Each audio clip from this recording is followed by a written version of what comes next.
And I never buy the tuna if it's called dolphin friendly. True story. Okay. That's not actually the game we're covering. Let's. But I liked it because it was the Verisov.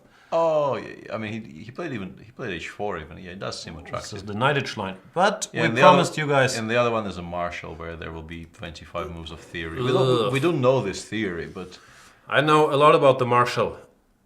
And so, some people would say, does Levan Aronian. And Maxim Vashila Graf, I don't think I'm telling any tales out of school here, was part of the Magnus Carlsen team for this World Championship match. And even before that, he might have known a thing or two about the Marshall. yeah, Maxim is the big driving force behind making 12d3. Trying to make this work from the white side. Yeah.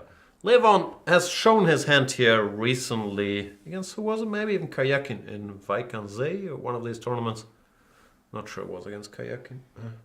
No. There was also an important game in the Moscow Grand Prix. It was in a different subline of the 12d3, but it also involved MVL. This is still very much theory. There's even a couple of my games, I think, from this position. But in particular, I think this game bears the stamp of Evgeny Tomashevsky, who has been defending this successfully against very strong opposition for years. But Levon did something very concrete. I think it was against Hare Krishna there. I think Yeah, about it in Vaik. Anyway, this is all theory. You could argue about the virtues of h6, rook fe8, rook ad8 or rook e8. A lot of things have been done here, but all of this has been seen before. King g2 as well. Yeah, takes. Now you can take with the king or the knight. Yeah, I think the king is more critical, and this might still be okay. Knight takes. Yeah, I think rook ac8, rook ac8 is what you're supposed to play here. But I think this might is still what he be, did against. Yeah, this Harry, might still be the game he played against Harry. Bishop e5, bishop He was c5. opting for some very quick bishop e6. Yeah, bishop e5, bishop c5. I think how it went. Yeah, knight d4, bishop d7, and then white can take on b5, but it doesn't win somehow. We looked at some nonsense like takes, and knight takes b5. Somehow black was holding his own. Yep.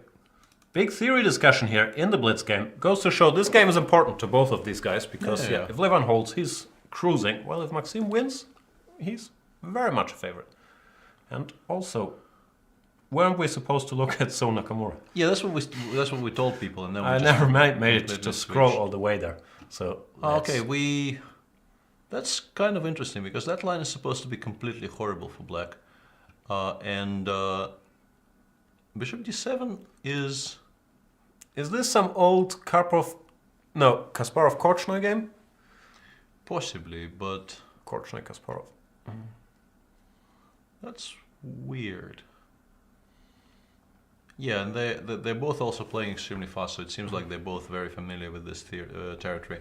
This is sort of the main line g3 Benoni, and I think the evaluation of this thing changed from like e4 bishop d7. Yeah, at some point a5 was supposed to completely refute this, but then they found resources after bishop.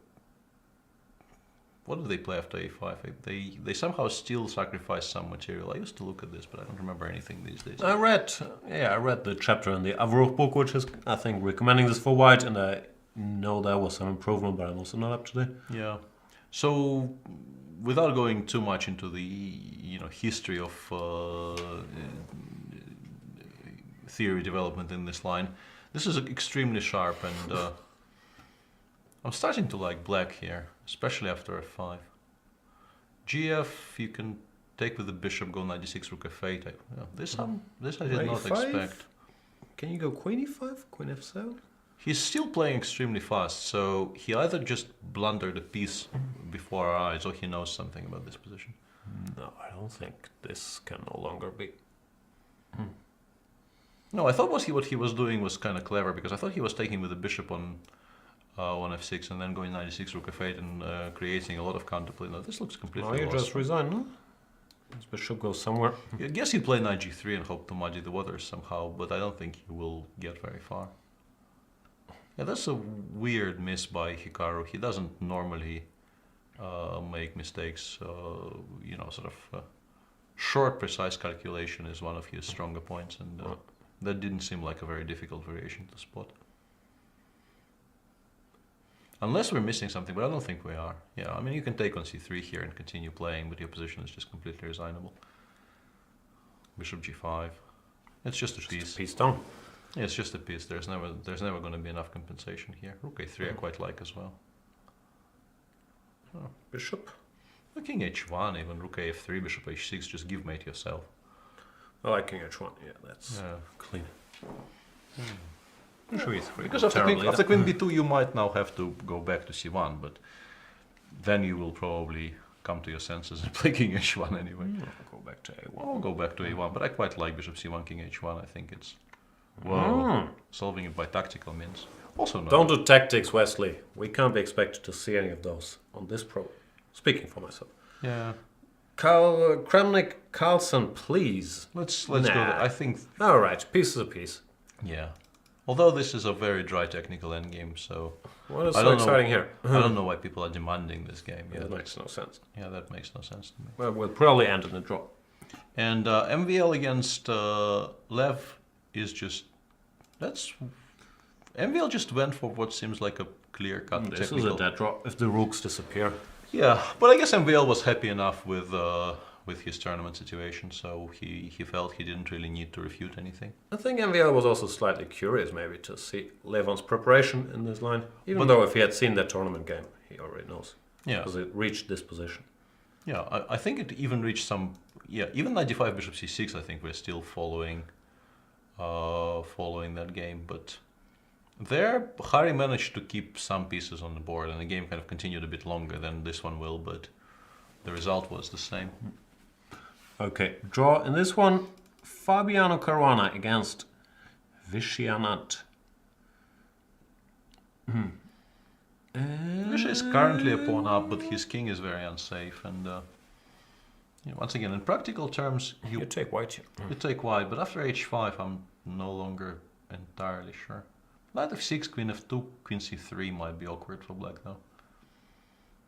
Or even knight takes... No, knight takes h5 you might regret later on. But queen c3 I quite like. King h6 and then knight e4, maybe, or knight d7, e5 might be an idea. But yeah, now black at least has definite counterplay of his own. Knight e5 is still a move, but queen f5 maybe solidifies black's position. Rook f6 is not possible because queen takes e5. Yeah, I like queen f5. It's important to note that h4, knight g4 check would be a mistake here. This is one thing you shouldn't do. Because black generally just really wants to go h4 to create counterplay against the white king. Vishy did play queen f5, takes, queen c7. The king on h6 is still not entirely safe, but now you can finally play h4. And yeah, Vishy now has a technical endgame which he is very likely to win. How do you do rook e6, rook c6? You need no, he goes rook e3. Yeah, rook a3. And that's smart. Yeah, and no stalemates. Okay, just game over. Well, there are some stalemates, but he will just give up the king side so as not to run into some. And this technique, why rook a4? Because rook a5 b5, he wants to lure the king to the fifth and then go rook a5 b5. That was the point, I think, in the previous one. But when I was a kid, I was shown this technique to go a5, rook a3, b3, a4. Sure. It's quite effective. Not... Now he's switching to this plan, which is a decent plan. It is a very good plan, but he wants some time. Vishy's gonna win it. And the Hikaru game is amazingly still going and not particularly clear. He might be winning now. How did that happen? He was a piece down. Was he taking the piece? Endgame still piece down, but mess already. I don't really understand. I mean, you just go e5 somewhere and create a pass pawn and win.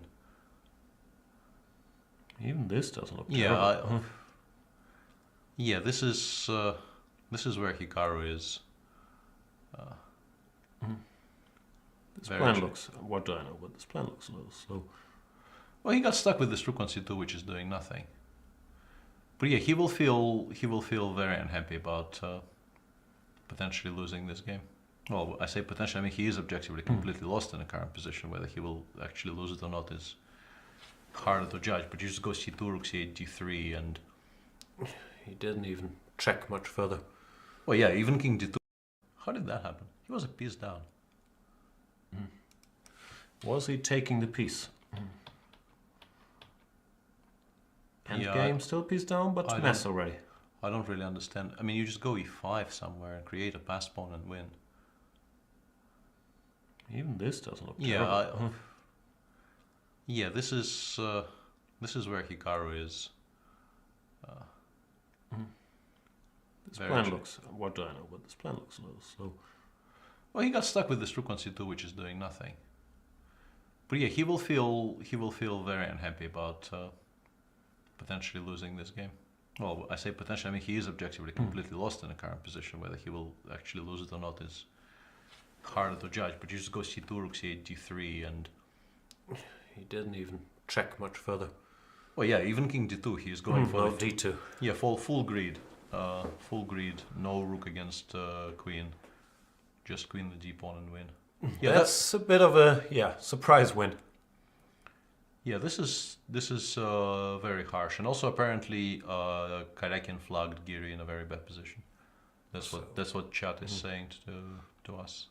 Poor Anish. Yeah, this. Well, I wouldn't say it's a completely lost position, but maybe queen e3, queen h7, queen g6. I'm not sure, but black probably is in control here, and forgetting about the clock in this position is unfortunate. Yeah, calculating. Where does that leave us with the standings? Is this thingy frozen or can I access it? I think it's quite frozen. And not in a Anna Elsa kind of way. Nah. It's gone. So we don't know the standings anymore. Unless you kept track in your mind. No. But I might try and bring it up via different means. Do you have different means?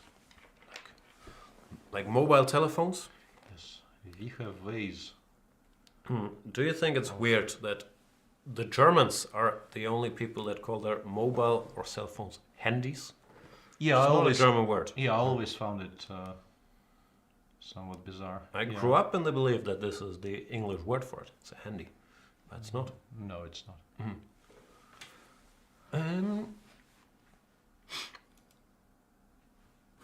Yeah, seemingly even on a mobile client, the standings are stuck. Something happened to them. Standings trouble? Yes.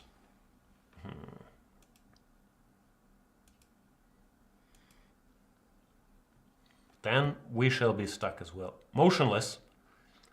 Staring at the screen. They were fine a round ago. I really don't understand how this happened. Well, we know Magnus is leading. Magnus was on 5 out of 6. He is now on 5.5 out of 7. Lev was in clear second. He still is in clear second, I guess.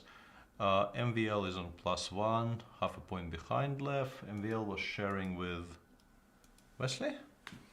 I don't know anything. Wesley lost and Hikaru won. So Hikaru now is favored to qualify, if we call it qualify.